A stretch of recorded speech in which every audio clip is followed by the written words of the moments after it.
والصلاة والسلام على من لا نبي بعده وعلى آله وصحبه ومن تمسك بسنته إلى يوم الدين وسلم تسليما كثيرا أما بعد.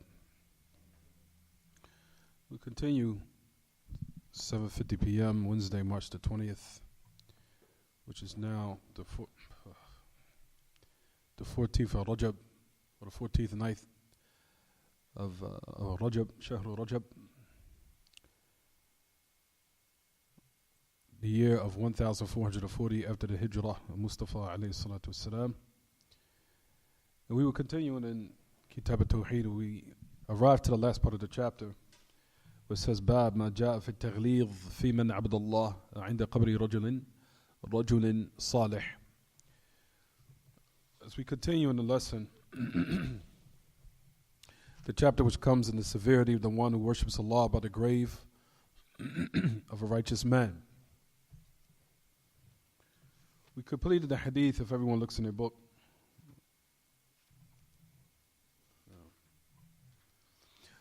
We completed the hadith with the Messenger of Allah sallallahu alaihi wasallam.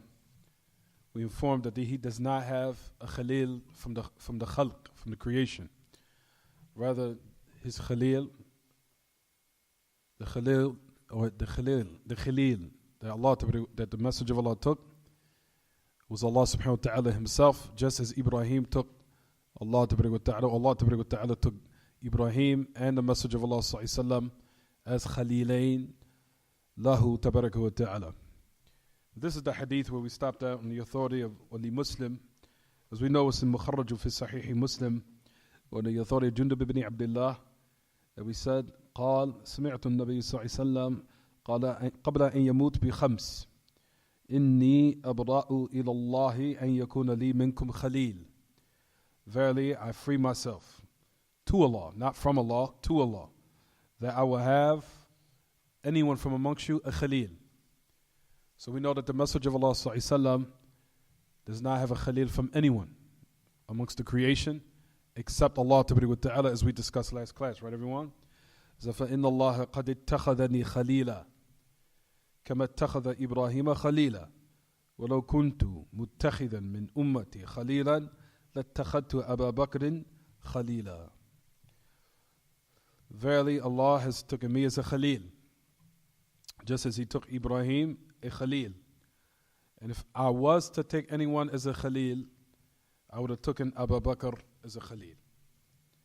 ألا وإن من كان قبلكم كانوا يتخذون قبور أنبيائهم مساجد ألا فلا تتخذوا القبور مساجد فإني أنهاكم عن ذلك. Then the last part of the hadith, the Messenger of Allah sallallahu alaihi wasallam, that he said, verily, most definitely, those who came before you, they took the graves of their prophets as masajid.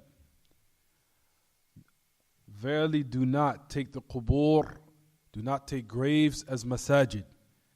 Most definitely, I prohibit you from that. So the Messenger of Allah sallallahu alaihi wasallam, all of this took place at the last part of his life, rather at the time where he was about to die, alayhi salatu wassalam, right before the Malakul Maut descended to take his ruh, his alayhi salatu wassalam, and he was still warning against polytheism, and he was still warning against idolatry, and he was calling to the monotheism of Allah and closing the door of shirk in all of its aspects and all of its methods or ways that shaitan could utilize to open the door of polytheism to the people. As we know, the Messenger of Allah sallallahu alaihi wasallam, based upon the revelation that Allah ta'ala revealed, that all those affairs were what? Were shut. The doors were shut. Not only polytheism itself, rather anything that leads to it.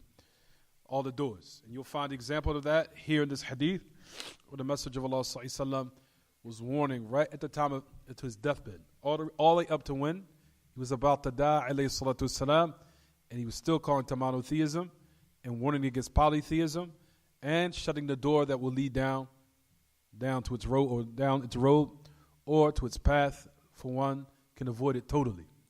So you'll find that he said, verily, he says, I have freed myself to Allah, that I would take anyone from amongst you a Khalil. So we said last class, right, everyone, what did we say?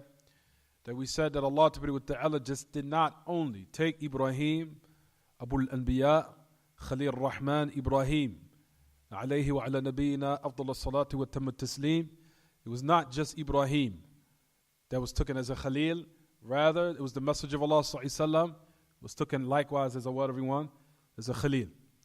And we said that it is wrong, and that is from the ibarat or the akhta', the mistakes that is widespread amongst the people, where you'll find that the people say, and this is something, a statement of the common folk, where they say that Ibrahim is Khalilullah and that Muhammad sallallahu is Habibullah. We said that that statement is incorrect. What is correct is that the Messenger of Allah sallallahu اجتمعت فيه خصال كل هؤلاء الأنبياء اجتمعت فيه عليه الصلاة والسلام فهو كليم الله خليل الله وحبيب الله معا. The Messenger of Allah ﷺ was Kalim Allah, he was Khalil Allah, and he was Habib Allah. We talked about that the Messenger of Allah ﷺ, he was Kalim Allah, because Allah Ta'ala spoke to him when the Messenger of Allah ﷺ, that he rose, or Allah Ta'ala raised him up to the seventh heaven and spoke to him directly. And the obligation of performing the Salawat al-Khams, the 5 prayers, was made an obligation directly to the Messenger of Allah without any wasita, without any middleman. Meaning Jibreel did not reveal it to him, rather Allah Ta'ala spoke to the Messenger of Allah directly. So we said, Ya Ma'ash al-Ikhwa, so the Messenger of Allah was Kalim Allah, Khalil Allah, and he was Habib Allah. And the hadith clearly mentions, it says here, what everyone? That Allah Ta'ala, that the Messenger of Allah said, verily indeed, that Allah subhanahu jalla fil ula took me as a Khalil. So that also shows that which has been narrated, when it comes in the authentic text, that there's only Khalilain Ithnain. There's only 2 Khalils from the prophets and messengers who Allah subhanahu wa ta'ala gave them the description of Khullah, of what is considered the highest form of mahabba, the highest form of love, which is Khullah, which is the masdar of Khalil, which is the verbal pronoun of Khalil. So the message of not only Abu al-Anbiya, the father of the prophets, who was Ibrahim, not only was he Khalil, but also the Messenger of Allah sallallahu likewise was the Khalil of Allah subhanahu jalla fil ula. So we talked about that last class, and this is where we stopped at. Then the Messenger of Allah sallallahu I forgot to say this. Then he said, and then the Messenger of Allah sallallahu said, if I would have taken the Khalil, I would have taken what? Abu Bakr as a Khalil. So that also, in that is a refutation and a rebuttal against the Rawafid, those who hate the companions of the Messenger of Allah sallallahu who hate Abu Bakr and who hate Umar, and also they hate Uthman except Ali. Rather, you'll find that they describe Abu Bakr and Umar as being the Sanama an-Nar. Rather, they have a dua called Dua al-Sanamain, al-Rawafid, qabbahum Allah. They have a dua called Dua al-Sanamain. فيصفون أبا بكر وعمر معا بأنهم صنمي النار. You'll find that they have a dua. It's called the dua of the 2 idols of the hellfire. That's what they call Abu Bakr and Umar. قبحهم الله وأخزاهم.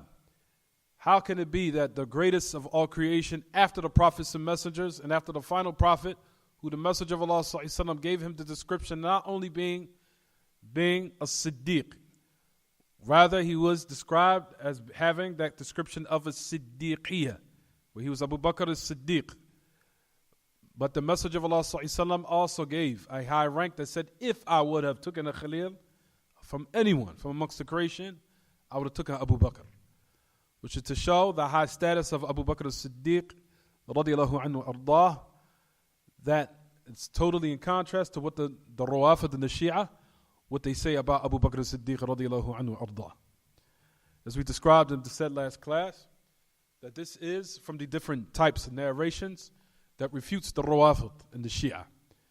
So anyone that tries to come and say Abu Bakr and Umar rather they are the two idols of the hellfire, you'll find that these narrations we throw in their face to say that the Messenger of Allah ﷺ clearly stated that if anyone from amongst the creation would have been taken as a Khalil, he would have taken Abu Bakr as a Khalil.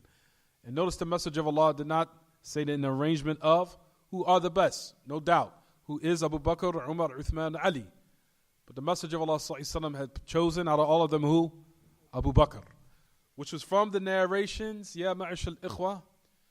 These narrations and the like of them, you'll find that the Sahaba had used them, that the Sahaba had used them to point as a type of ishara. That it was kind of like an indirect type of pointing, or if you want to say, it was an ishara, it was an indication indirectly that the Messenger of Allah ﷺ had chose Abu Bakr to be the Khalifa after his death. Not frankly, indirectly. These are the type of narrations that the Sahaba used. This is one of the benefits and one of the narrations amongst all the other narrations that the Messenger of Allah ﷺ had mentioned. So in this is also a benefit for those who wanted to know what the Sahaba used as narrations to know who was going to be the Khalifa after his death, alayhi salatu wasalam. It was like the narrations here in this book, right, or here in this chapter. The Messenger of Allah ﷺ did not say Umar here in this particular narration, or Uthman or Ali. Rather, he gave who was the best of all of them. And as far as the level of those who was closest to the Messenger of Allah, who was Abu Bakr. And there's other narrations other than that. But this is one of them that the Sahaba had used to show that Abu Bakr was the one that deserved the Khilafah after the death of the Messenger of Allah ﷺ.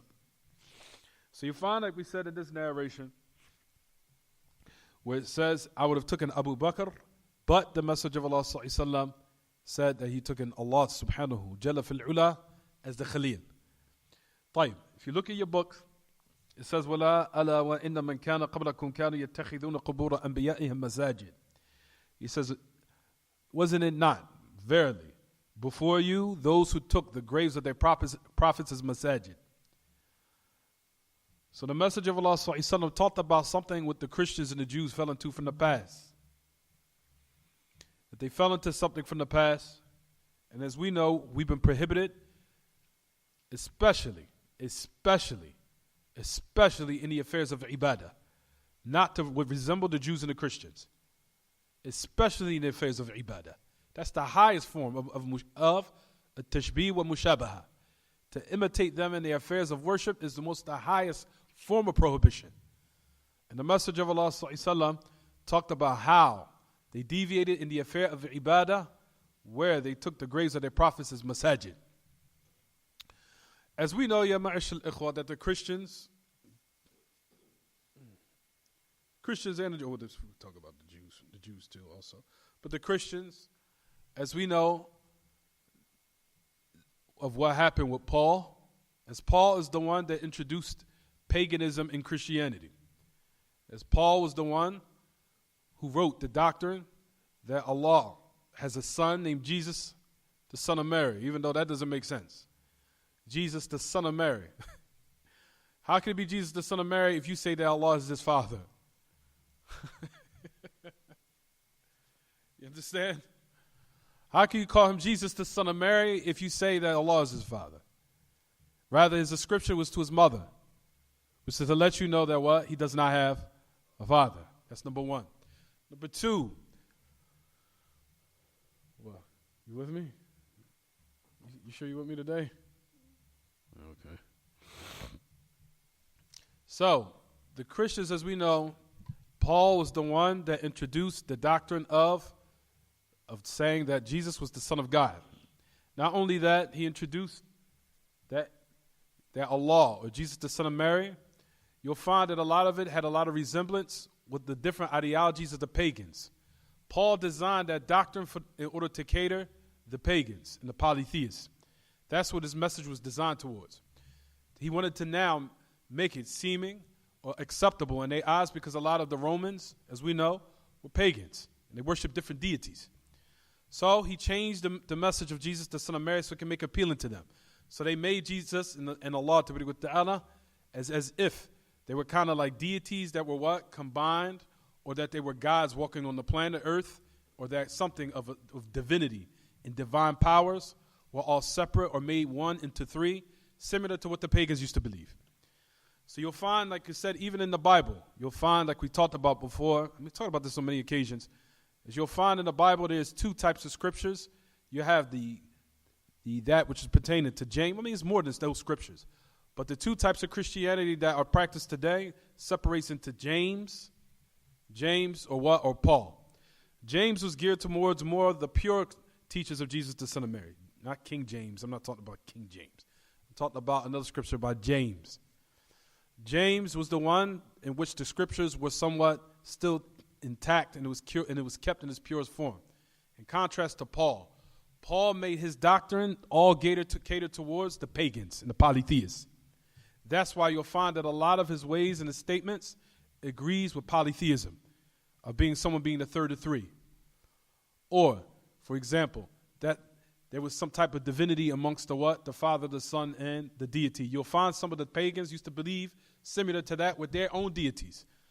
That some of their deities was broken up into different parts and different numbers and different types of plural and different idols that they said that was broken up into parts, and they were all combined into so-called one. You'll find that a lot of the statements were all similar to what Paul and when he was gathered and trying to call the pagans and the Romans to his so-called message of Jesus, the Son of Mary, that he changed it in order for them to accept it. So he had to come with some type of polytheistic type of method in order to get them to accept it. So that's the reason why he changed it. He changed it in order for them to believe it. And the majority of Christians practice the polytheistic, introduced, newly invented message of Paul. And that's what the Christians, majority of them practice. So it's polytheism that was introduced. So you'll find here that the message of Allah ﷺ here also prohibited not to resemble the Jews and the Christians, especially in the affairs of ibadah. Those are the most sacred and they are the most dangerous. So the message of Allah here in this particular instance, what did he say? The most definitely what they fell into in the past was taking the graves of their prophets as masajid. So the Jews and the Christians fell into this.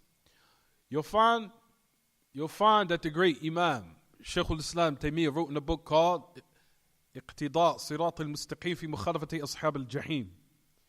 He said, necessitating one clinging to the straight path by opposing the inhabitants of hell. You'll find that he mentioned in this book this particular hadith. He mentioned this hadith here. He says, now, how one will enter paradise and how one will attain the forgiveness and the pleasure of Allah Ta'ala, one of the ways he does it is by opposing the inhabitants of hell. So notice that he mentioned in his book of those who will be from the inhabitants of the hellfire if they do not embrace what's correct and leave off what they're upon of polytheism and embrace the last revelation. He said they will be the people or the inhabitants of hell. From those narrations that he mentioned is this narration here. He said that which is from the characteristics of what happened with the people of the past, what led them down the road of destruction, which was as a result of it, that they became from the inhabitants of hell, especially if they died upon this way or this type of legislation, which is incorrect. He said of resembling them is what the Muslims did from the deviant sects, such as the Rawafid and such as also you'll find the Sufiya of today. They resembled the Christians in this regard, where you'll find that a lot of the Muslims in so many different countries are worshippers of graves and dead people. And that's similar to what the Christians and the Jews fell into in the past. And the message of Allah ﷺ gave a strict, high prohibition in this regard, not to resemble them in that affair, which as a result of it, like we talked about before, what will come as a result of it, Allah subhanahu wa ta'ala, like his anger and his la'na will descend upon them, upon the Muslims, if they fall into what the Jews and the Christians fell into, and they fell into it. Rather, you'll find, like we said, the first of those who came with the evil sunnah of building masajid upon graves was the Rawafid, al-Fatimiyun. Al-Rawafid, al-Fatimiyun, if you want to say the Shia, and you writing this down or you're looking at me like I'm crazy. Al-Shia or al-Fatimiyun was the first of those who fell into this fitna of building grave over masajid. Building graves over masajid. Then who took it from them was the Sufiya. So we said,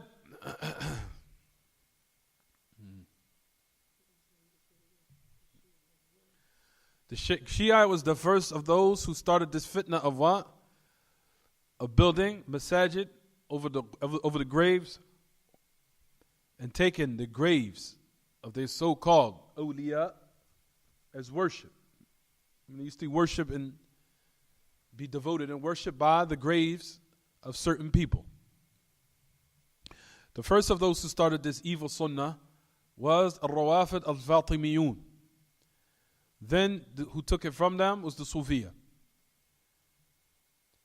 The Sufiya took it from them, and you'll find that Shaykh al-Islam mentioned this in Minhaj al-Sunnah. He mentioned in this book called Minhaj al-Sunnah, where we know Minhaj al-Sunnah is a rebuttal against the Rawafid and the Shia.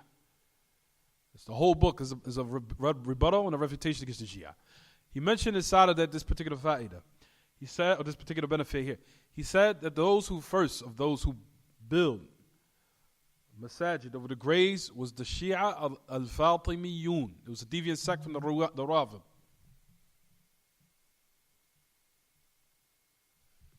A deviant sect from the Rawafid called the Fatimiyun.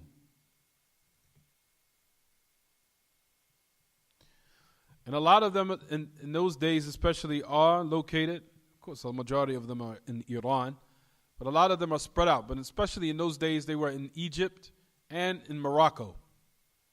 They spread it out in the times before. A lot of them are in Egypt, in Misr, and a lot of them are likewise in Maghrib, in Morocco.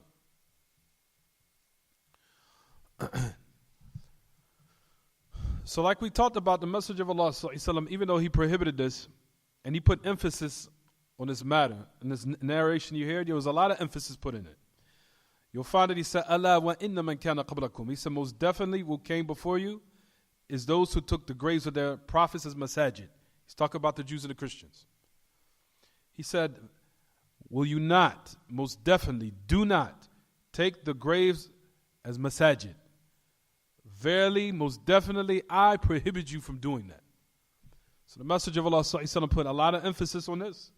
And despite of the Messenger of Allah putting all these warnings, the Muslims still fell into it. Muslims still fell into it. Despite of him going to the utmost extent of warning them not to do it, they did it anyway. So that's the reason why, like we talked about, ya ma'ashal ikhwa, humiliation, disgrace falls on anyone that falls into these type of affairs that the Messenger of Allah ﷺ has prohibited. As he said in authentic hadith, which is Mukharraj fi Sunan Abi Dawood, he said, جُعِلَ الذَّلَّةُ وَالصَّغَارُ عَلَى مَنْ خَالَفَ أَمْرِي وَمَنْ تَشَبَّهَ بِقَوْمٍ فَهُوَ مِنْهُمْ. The Messenger of Allah ﷺ said in a hadith that has been extracted from Sunan Abi Dawood, that he said that humiliation and disgrace will be upon the one who opposes my command. And whoever resembles a people, then he is from them. That applies to what we're speaking about right here. So notice that the Messenger of Allah ﷺ made it clear that humiliation and disgrace will be upon the one who opposes my command.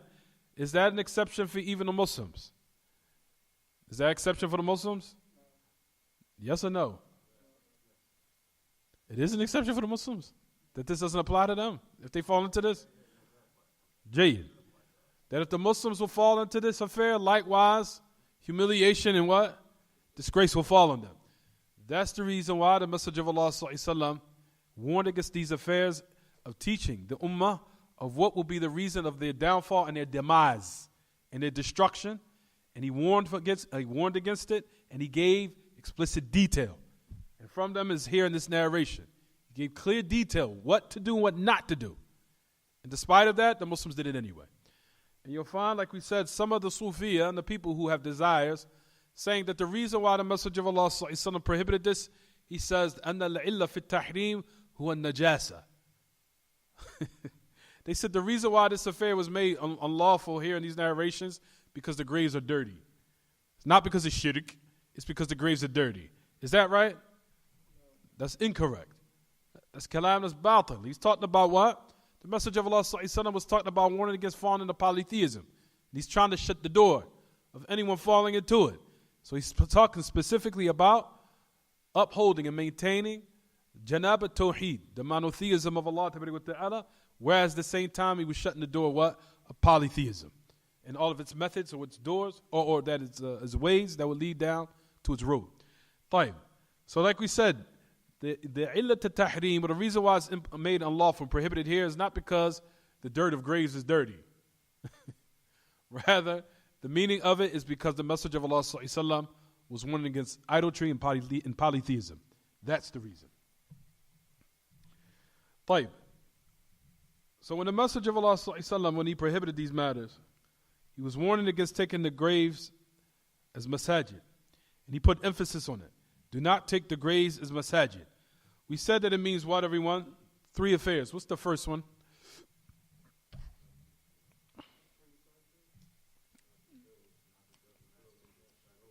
Number 1 is not to build a masjid over the graves.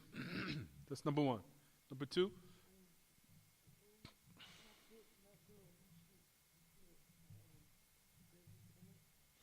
Ahsant. Not building a masjid and putting a grave inside of it. It's also prohibited. What's the third? Or praying in the graveyard. Or praying in the graveyard.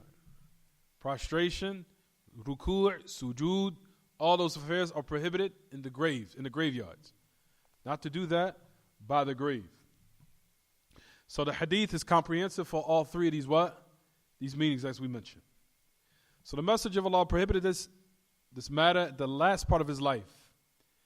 And he said that there will be a reason of the la'na, the curse of Allah descending upon him.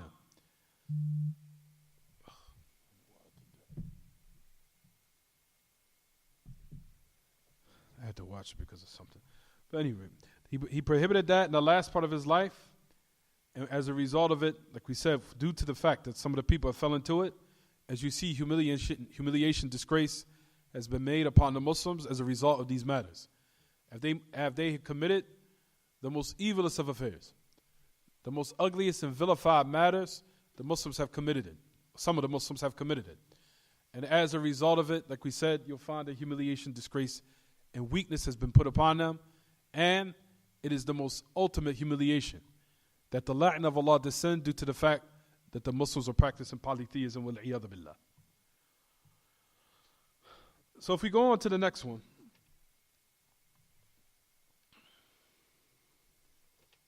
Read the next narration for me.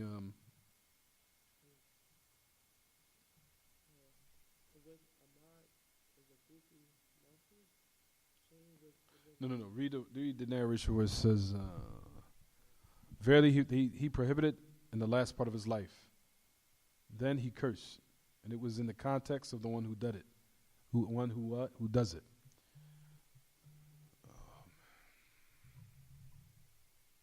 You see it? What page is it?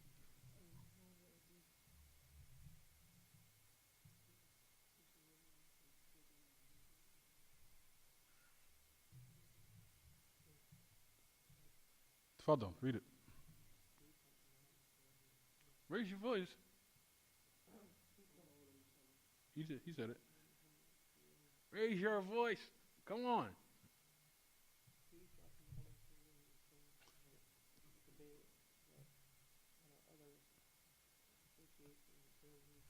I told him to raise his voice. You still can't raise your voice louder than that. Those who that reported or prove prayer at their sight, even if they are not inside the masjid.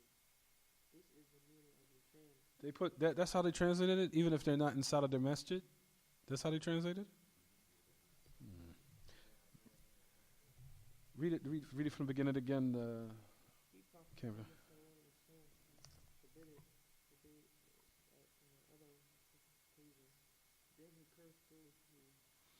On the other occasions. That's what they translated? On the other occasions?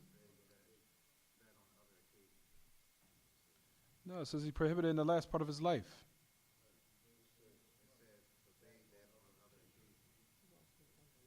No. Here it says last part of life. It says fi akhiri hayate, the last part of his life. It says it clearly. Akhiri hayatihi. Last part of his, last part of his life. He said because he died, exactly, ahsant. He said that he said this by, when he was about to die, by what? By 5. By 5. From, let's say, 5 days, so let's say 5 hours. At the end of the day, it's still by the last part of his, what was remaining of his life on the dunya. Alayhi salatu wassalam. I don't know why they translated it as such, but go ahead. Tafadal.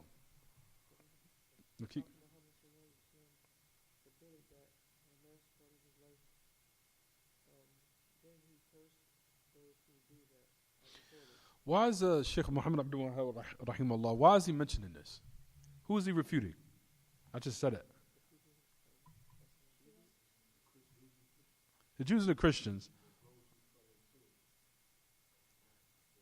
that fell into it, who resembled them from who? From the Muslims. From the Muslims that were going to come and fall into it. Especially those from the Rawafid and the Sufiya. Taib. Why is he saying this though? Because he's saying this because there are people who what? Who say that the reason why it's been made unlawful because of the dirt, because the graves of the dirt around the dirt is dirty. Was decomposed corpses inside of the dirt, which also renders it najis or renders it impure. So he's saying here, so as a result of that, he came with a rebuttal against that particular ambiguity. What did he say? Verily, he prohibited that in the last part of his life. Then he cursed the one who did it. Right? He said, وَهُوَ فِي السِّيَاقِ, and it is in the context of the one who what? Does it. Who takes the graves of the qubur of the anbiya masajid. He's talking about what? Warning against polytheism. And he's not talking, nor did the message of Allah clarify anywhere in these contexts, nowhere from which you'll find in this narration or any other narration, that the reason why he prohibited because it's what? Because it's impure, or the dirt is what? Is filthy. You'll never find that anywhere.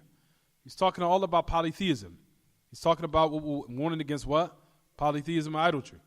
And protecting the people's aqeedah. And protecting their belief system from being corrupted or tainted by the pollutants of polytheism and idolatry. So it doesn't what? It's not talking about anything dealing with najasat. It's not talking about anything dealing with impurities. Right, everyone? طيب. So where does it go? Tafadal. Then he cursed the one who did it, as reported, that this includes the prayer at their sites, even if they are not inside the masjid.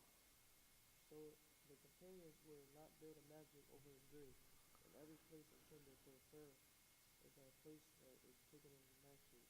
Rather, any place is prayed. Huh? You skipped a line. Start over again. And the meaning of his statement. This meaning of saying he feared that it would be taken as a masjid, so the companions would not build a masjid over his grave, and every place intended for a prayer is a place that is taken as a masjid. Rather, any place prayed is called a masjid. The Prophet Muhammad said, the earth has been made as a masjid for me and purified. Jayyid.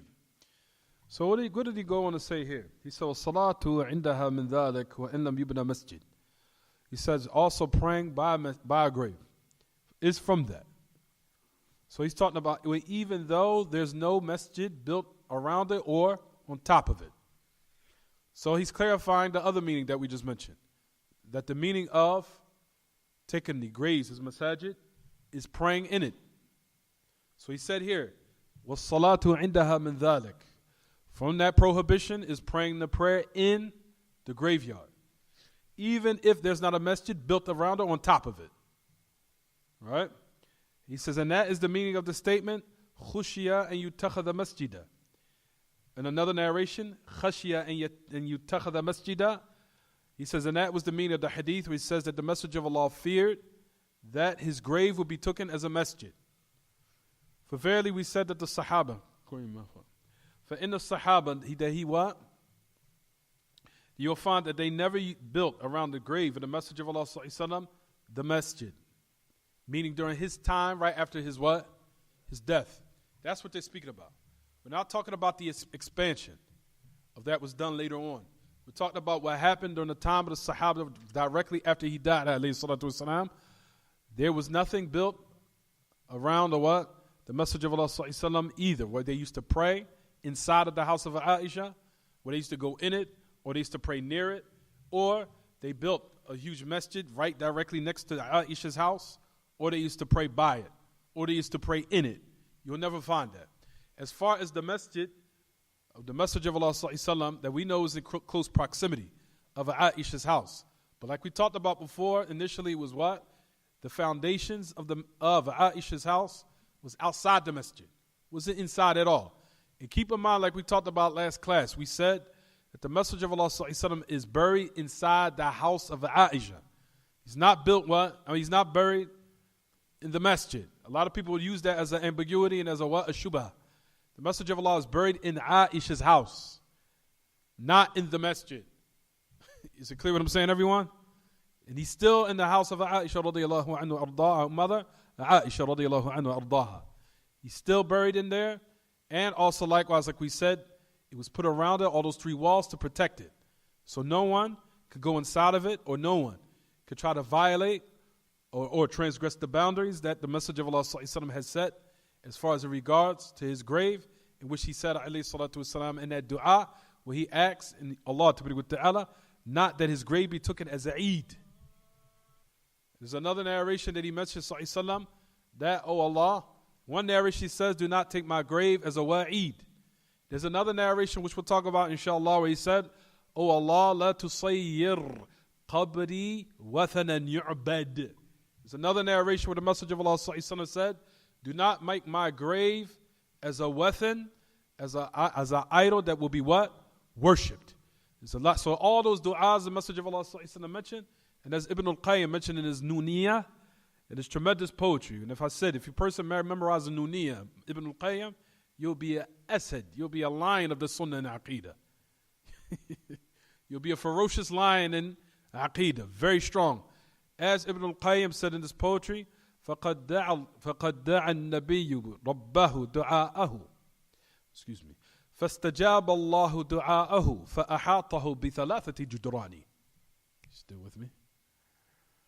فَاسْتَجَابَ اللَّهُ دُعَاءَهُ وَأَحَاطَهُ بِثَلَاثَةِ جُدْرَانِ. He said, verily Allah answered his dua, and Allah subhanahu wa ta'ala allowed that his grave be secured by those three walls. That they what? Guard and protect to make sure that no one goes inside of the grave and no one tries to what? Violate the grave of the Messenger of Allah sallallahu alaihi wasallam. We'll stop for the adhan.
طيب. So what does it say, everyone? Everyone focus. It says خشية أن يتخذ مسجدا فإن الصحابة لم يكونوا ليبنوا حول قبره مسجدا وكل موضع قصدت الصلاة فيه فقد اتخذ مسجدا. فقد اتخذ مسجدا بل كل موضع يصلى فيه يسمى مسجدا كما قال جعلت لي الأرض مسجدا وطهورا, to the end of it, right? So he's explaining here, if you look at your books, what does it say, everyone? And the meaning of his statement that he had feared that his grave be taken as a masjid. But as we know, the Messenger of Allah sallallahu alaihi wasallam, his dua was answered, right, everyone? He made dua to Allah not to make his grave as a wathan, yu'bad, to make it as an idol or type of wathan that would be worshipped besides Allah. For very the Sahaba that they never built around his grave a masjid. And every place in which the salah is intended in it, or for one to perform the salah in it, he's intended to perform the salah in it, is called or is taken as a what? Masjid. So he says for every place that is prayed in, it's called a masjid. Due to the fact that the Messenger of Allah said on authentic hadith, verily the whole earth was made for me as a masjid and a way of purification. So every person, if the salat was now to come, that we know that wherever a person prays or he purifies himself and prays, he's taken that particular place as a what, everyone? As a masjid. He's taken that particular place as a what? As a masjid. طيب. So that is what we just mentioned and said in regards to likewise, that if a person now is to take the graves of masajid and he prays in it, we said last class, and we'll talk about this a little bit later, that the salat also is invalid. We discussed that before. We said if a person prays in the grave, that the prohibition here, أن النهي من النبي صلى الله عليه وسلم يقتضي في فساد هذا العمل. That a prohibition here in this particular context necessitates the invalidity of that action. Rather, you'll find that the great Imam, Sheikh Salih Fawzan, Ibn Abdullah al-Fawzan, حفظ الله ورعاه, قال إذا صلى الشخص داخل القبر فيجب عليه أن يعيد الصلاة لأن النهي هنا في هذه الروايات تقتضي فساد هذا العمل. So you'll find, like we said, the person that if he prays in a graveyard, that the prohibition here necessitates the invalidity of that action, and that's incumbent upon one that he has to what? Perform his prayer over again if he prays in a graveyard. Is it clear what I'm saying, everyone? طيب. Read the next narration.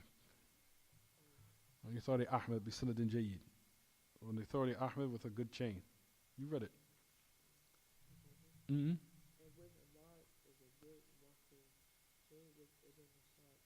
Ibn Mas'ud.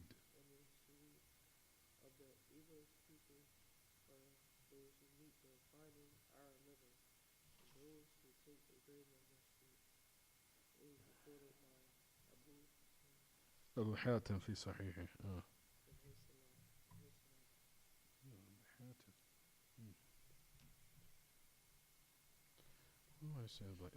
طيب, the next narration, the great Imam that he mentions, it says, how much time do we have until? So we pray like 8:40. 8:27. It came at 8:29, right? 8:28. 8:43. طيب. وأحمد بسند جيد on the authority Ibn Mas'ud رضي الله عنه وأرضاه مرفوعة إن من شرار الناس من تدركهم الساعة وهم أحياء والذين يتخذون القبور مساجد. طيب. It said that the most evil of people, those who the hour or the day of resurrection reaches them and they are alive, and those who take the graves as masajid. So notice that the Messenger of Allah sallallahu alaihi wasallam started in his other narration, giving us the descriptions of who are the most wicked and evil of people on this earth. He given descriptions of them. And when we say most evil and wretched, meaning firstly with Allah subhanahu wa ta'ala. As Allah subhanahu wa ta'ala considers them shiral al-khalq, most evilest of creation, most wicked and evil of people. So it says here, those who the hour reaches and they are alive. As we know, ya ma'ash al-ikhwa, does this contradict with the hadith where the Messenger of Allah sallallahu said, لا تزال طائفة من أمتي على الحق منصورة, when another narration says, ظاهرين. لا يضرهم من خذلهم ولا من خالفهم حتى يأتي أمر الله وهم على ذلك.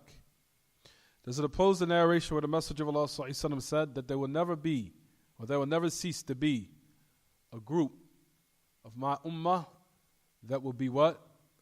Be upon the truth victorious. They will continue to be upon that. No one will harm them who opposes them or whoever lets them down or betrays them or leaves them until the command of Allah or the affair of Allah comes and they're upon that. So this hadith that I just mentioned now, does it contradict this one? And if it doesn't, how do we make the tawfiq? How do we now harmonize between both narrations?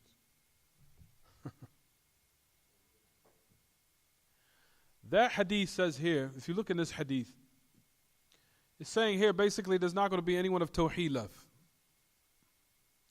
Because the hour will come and there will be nothing but the wicked and the evil left. So that means the people of the truth are gone. The narration of the hadith I just said here says that there will never be a group of my ummah that will cease to be victorious upon the truth. No one will be able to harm them who lets them down or leaves them off or opposes them, or whoever tries to harm them until the affair of Allah comes and they'll be upon that. Is there any contradiction in this hadith? So what does it mean? How do we harmonize between both narrations? O you ayyuhal mutathaibun. Huh? Jayyid. We can bring or gather between both narrations by saying this. The other hadith that we just mentioned says that till the affair of Allah comes. The affair of Allah subhanahu wa ta'ala comes, the meaning of it is that there will be a wind that will come from Yemen. It will come from Al-Yemen. That wind Allah subhanahu wa ta'ala will send, and it will take all the people of Iman at death. It will take them all. So everyone that will be alive with any Iman, Allah subhanahu wa ta'ala will what?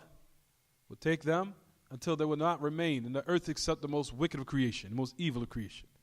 So the only people that will be left are the people of shirk and the people of kufr, or the people of disbelief and the people of polytheism. Like we talked about before, the reason of why, or one of the reasons why this earth is still remaining is because of the people of Tawheed, the people of Ahl al-Haq, the people of Sunnah, the Salafiyun, Ahl al-Athar, Ahl al-Tawheed, Ahl al-Haq. They are after Allah's permission, they are the ones why the earth is still existing right now. A lot of people don't realize that.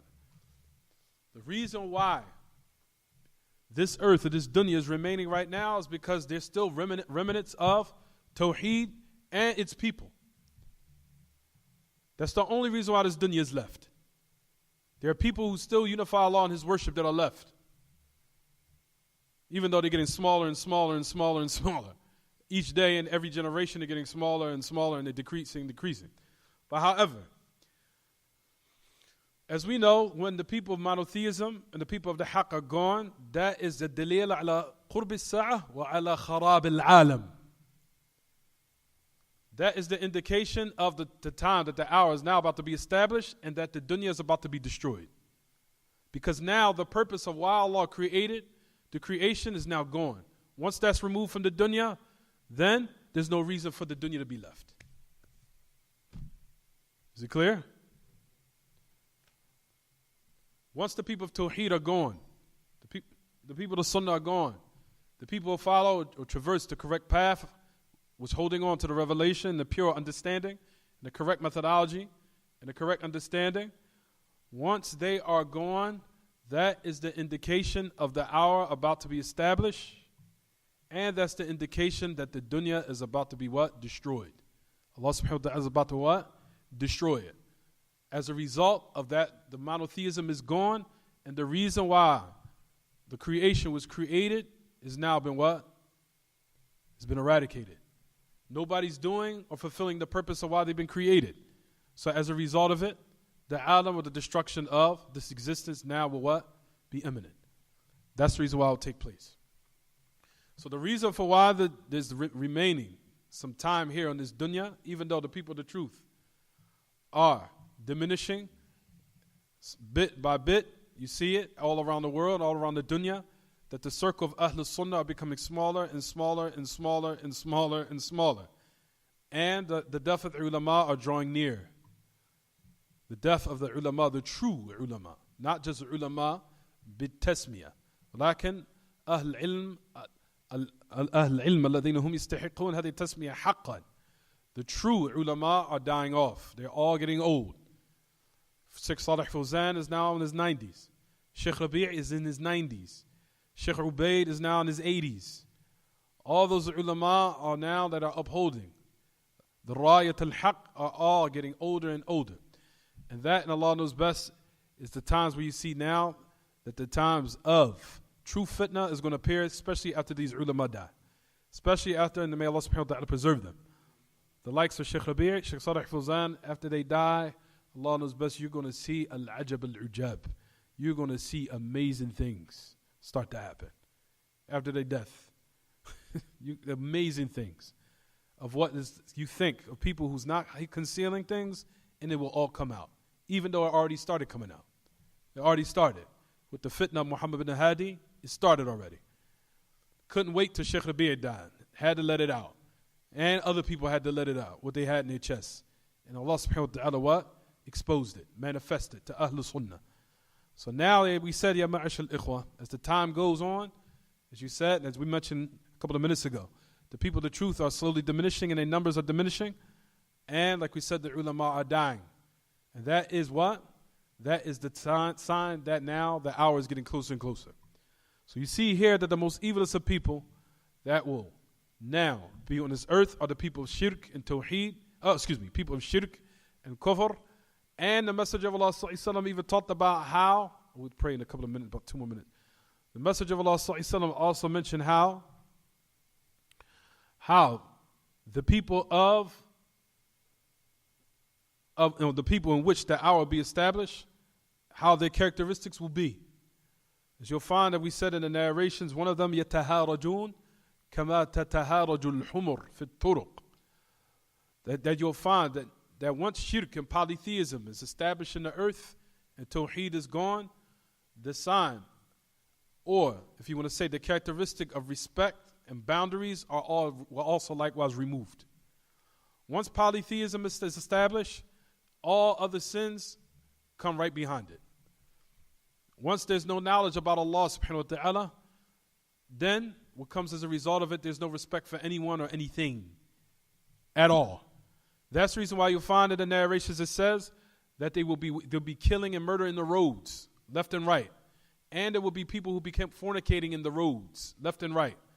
And there'll be in the roads people just fornicating and committing fawahish openly, due to the fact that the polytheism has now become widespread and it took over the people. What comes after that is every other sin that follows behind it, whether it be of murder, bloodshed, fawahish, abominable acts, which are done with the private part. All of it follows behind polytheism. Right after polytheism has been established, every other sin follows right behind it. That's the reason why you'll find that like in these lands, where polytheism is widespread, you'll find that all other corruption is what? Falls right into it. Here, anywhere you'll find it. Anywhere where shirk is, know for sure there's chaos there. There's no place that has polytheism except in it, in the land, is abundance and copious amounts of what? Of chaos and mass hysteria and havoc and no respect for lives and people and property. Is it clear what I'm saying, everyone? طيب. So the Messenger of Allah ﷺ, then he mentioned this and he said this here in this narration. He said what will be the most evil of creation is those who will be remaining on the earth when the hour stopped or when the hours have been established. We know that the hour will be established by the nafkhatul faz', and some of them say nafkhatul sa'q, that there will be a trumpet that will be blown, in which, like we said, some of them say, and with that, then we'll talk about what Shaykh al-Islam Taymiyyah says, that it breaks down to 3 types of what? 3 types of nafakhat. There will be 3 types in which the trumpet will be blown 3 times. The first one is nafkhat al-faz'. It will be the trumpet when it will be blown, and it will be a blow that it will cause severe fright amongst the people. It will put them in a state of horror. Well, you'll find that it says in the ayah, وَنُفِخَ فِي الصُّورِ فَفَزِعَ مَنْ فِي السَّمَاوَاتِ وَمَنْ فِي الْأَرْضِ إِلَّا مَنْ شَاءَ اللَّهِ. He says when the throne is blown, notice Allah subhanahu wa ta'ala, one ayah, I think it's in Surah An-Naml, where Allah wa ta'ala says, فَفَزِعَ مَنْ فِي السَّمَاوَاتِ, that everything in the heavens and the earth will be in a state of a very horrific state. They'll be very frightened in the state of horror. فَفَزِعَ مَنْ فِي السَّمَاوَاتِ. So that first blow will be نفخة الفزع. Based upon what Shaykh al-Islam Taymiyyah says, the first one will be what? نفخة الفزع. نفخة الفزع is the trumpet where it will be blown, it will cause horror. And it's still horror in the people, and severe fright. That will be the first blow. The second blow is nafkhat as-sa'q. You writing this down? You're just looking at me. Nafkhat as-sa'q. The nafkha, the blow of the trumpet. The blow of the trumpet, which will knock everyone unconscious and put everyone to death. It will knock everyone unconscious, and everyone will be rendered dead. Everyone will be put to death by nafkhat as-sa'q. Everyone will be rendered unconscious, and they will be put to death. And then you have the third, as Shaykh al-Islam Taymiyyah mentions, which is nafkhatul ba'th, the blow where everyone will be resurrected from their graves. That will be the third what? Blow.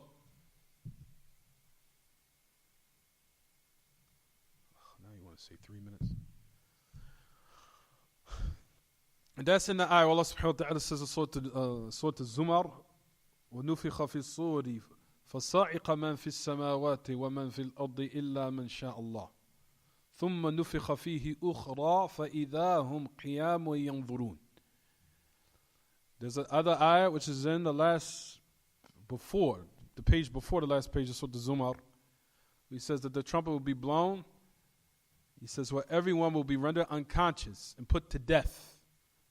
فَصَعِقَ مَنْ فِي السَّمَاوَاتِ وَمَنْ فِي الْأَرْضِ.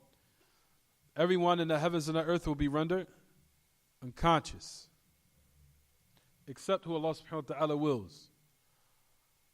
A person will probably say, well, who is from what Allah subhanahu wa ta'ala gave an exception? We'll talk about that later. From them are the Hurin Ain. And I'll talk about that later. As the Hurin Ain in Jannah, they will not be affected by the blow of the horn. As we'll talk about that later. Or the people in paradise. They will not be affected by the what? By the blow or the nafakhat al-thalath, and which will be established on the day of resurrection. Those three blowings those three blowings that will be made in the trumpet when the day of resurrection is established by that blow. But they say the blow which will be what? It will start was the first one, which is nafkhatu al-faza'. Nafkhat al-faza'. The blow of fright and horror.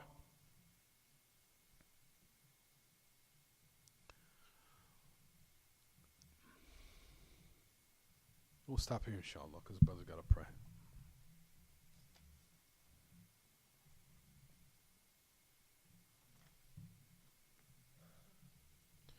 Any questions about the lesson, anyone? Tafadhal.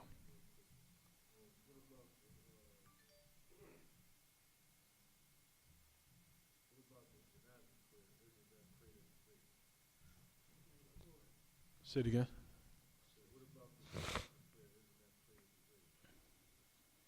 Someone asked that? No, the janazah prayer is not prayed at the grave. They could pray it. They could pray it in different places. Some of them, a lot of people don't realize this. It could even be prayed in the masjid. No, janazah prayer could be prayed in the masjid. There's even a narration. Shaykh al-Albani brought his book called Kitaab al-Janaiz. He brought a narration of Aisha where some of the Sahaba had also bought the grave in the masjid, and they prayed and made the janazah inside the masjid. Doesn't have to be done in the graveyard at all. The only time you'll find a narration where the Messenger of Allah did pray in that type of prayer, janazah, keep in mind, the janazah prayer does not consist of what? Bowing and prostration or anything. It's just dua. That's it. There was a narration where the Messenger of Allah about the woman who used to clean up the masjid, that she died, and nobody informed the Messenger of Allah till after the fact. So he said, when you not tell me that she died? So he went to her grave and he what? He made dua for her. Meaning he prayed the janazah and he what? He made dua for her. He made dua for her. Dua. He didn't pray. He made dua for her. Even though salah is called dua linguistically. But we're talking about ruku' and sujood. That's impermissible in the graveyards. What's permissible when the Messenger of Allah went to the woman over her grave, radiyallahu anha, and he made dua for her. Went to her grave. But that was after the fact. When he didn't tell her and the news came to him late. When they informed her where she was, he went to her grave and found where her grave was at, and he prayed and he made dua for her. No, janazah is not qanut.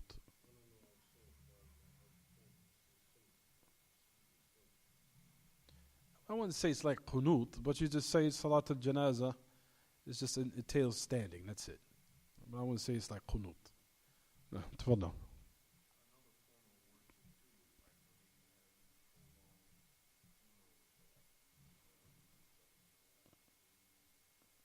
Oh, of course. All that's prohibited. Display. All those are everybody, all the Muslims should know. I hope everyone knows all that's impermissible. Putting the body on display, putting the body and leaving it open, putting a picture on top of that. All that's tashabbuh bil kuffar. All that is resemblance with the non-Muslims. All that is in tashabbuh bil kuffar. All that's considered resemblance of the non-Muslims. All that of letting a display, of sitting for days, waiting for 3 or 4 days or weeks at a time, and letting them, even some of them will take it from one place to another, so they can be put in that display at that particular place, and then they move it to another place, so it could be a display at that place. All that is resemblance with the kuffar. It's not permissible.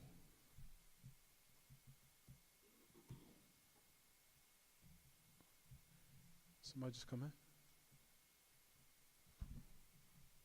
Oh, tafadhal. After the first trumpet is blown, as far as praise is still in the creation, there's no more repentance? No, there's no repentance that's accepted after, like we talked about, all the people Tawheed are gone. That the repentance won't be accepted when the sun rises from the west. That to the hadith, the Prophet ﷺ said, he said, لا تنقطع التوبة لا تنقطع الهجرة حتى تنقطع التوبة ولا تنقطع التوبة حتى تطلع الشمس من مغربها. He says that the hijrah will never stop, meaning from migrating from a non-Muslim land to a Muslim land. That will never stop until Tawbah stops. And Tawbah will not stop, meaning will not be accepted until the sun rises from the west. And that is due to the ayat where it says, Allah subhanahu wa ta'ala, ayat, where Allah ta'ala says in his book, he says, one part of the ayat where it says, what's the ayat where it says, oh, kasabat fi imaniha khayra. What's the ayat? But at any rate, he says, on the day where they see that sign, in the book of Allah ta'ala says in the ayat, he says that nothing will benefit of any iman for the one who did not believe before, or he acquired while he was in the state of that iman any good, meaning before the sun came up from the west. Once the sun comes up from the west, Tawbah won't be accepted anymore. And that's an ayah in the book of Allah. لم تكن آمنت من قبل أو كسبت في إيمانها خيرا. That's the ayah. He says that the day where the sign will be appeared, he says that knows one's faith will benefit them if they had not believed before they seen that sign. What was the sign?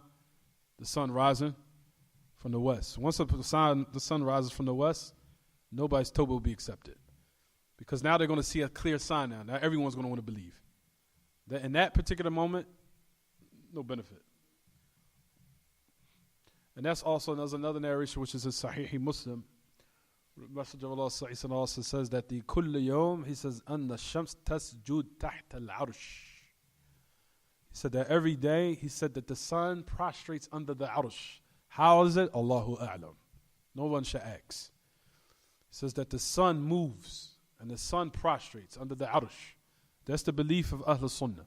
We believe the sun moves. You understand, everyone? We believe the sun moves.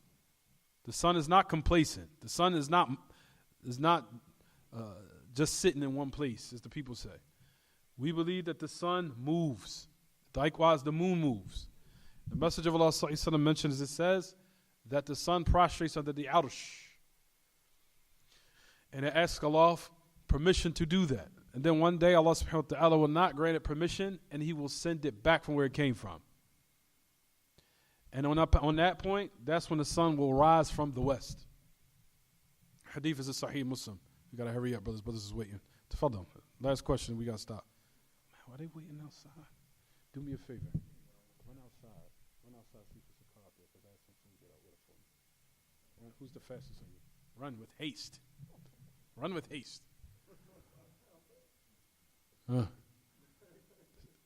See if it's a car out there, sitting out there. Tell them that. Oh, I forgot to tell them the name.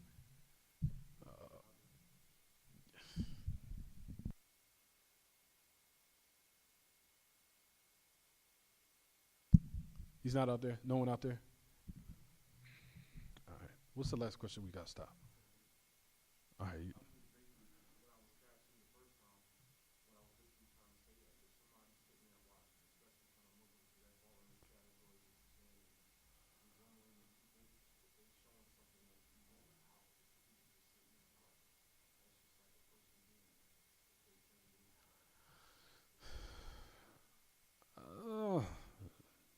Allahu Alam, I can't say they turn the TV on. They take the same hukm of those who actually did it and those who are there and present. I can't say Allahu Alam. But just to sit there and watch it, what's the benefit in that? We could say it's from the aspect of wasting time, no doubt about that. You see, ضاعت الوقت والوقت أنفس ما عنيت بحفظه وأراه أسهل ما عليك يضيع. We'll talk about that later, inshallah. هذا وصلى الله وسلم وبارك على نبينا محمد وعلى آله وصحبه. سبحانك اللهم وبحمدك أشهد أن لا إله إلا أنت أستغفرك وأتوب إليك.